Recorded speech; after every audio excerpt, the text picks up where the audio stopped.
सर्वांना जय महाराष्ट्र. केबी न्यूजमध्ये आपल्या सर्वांचं पुन्हा एकदा स्वागत आहे. आज आपल्यासोबत उपस्थित आहे सुप्रसिद्ध मराठी कीर्तनकार प्राध्यापक नितीश रायकर सर.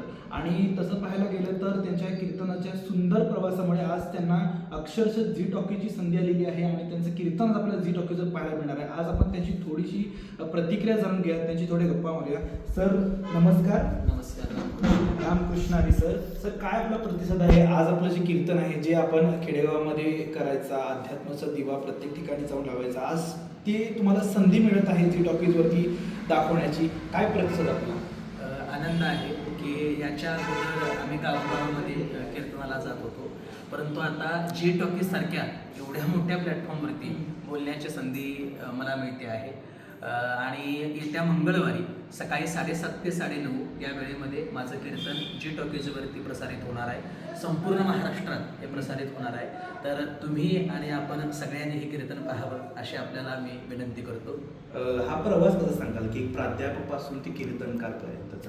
प्राध्यापकपासून कीर्तनकारपर्यंतचा असं म्हणण्यापेक्षा मुळात अगोदर आमच्या घरात भजनाची वारीची परंपरा आहे.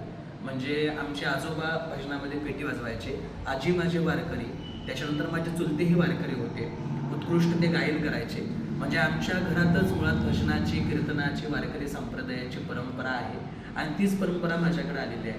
म्हणजे अगोदर मी वारकरी आहे आणि मग नंतर मी प्राध्यापक आहे.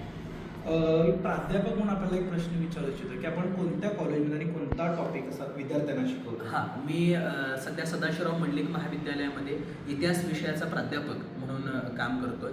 FY, SY, TY या तिन्ही वर्गांना इतिहास विषय शिकवतोय.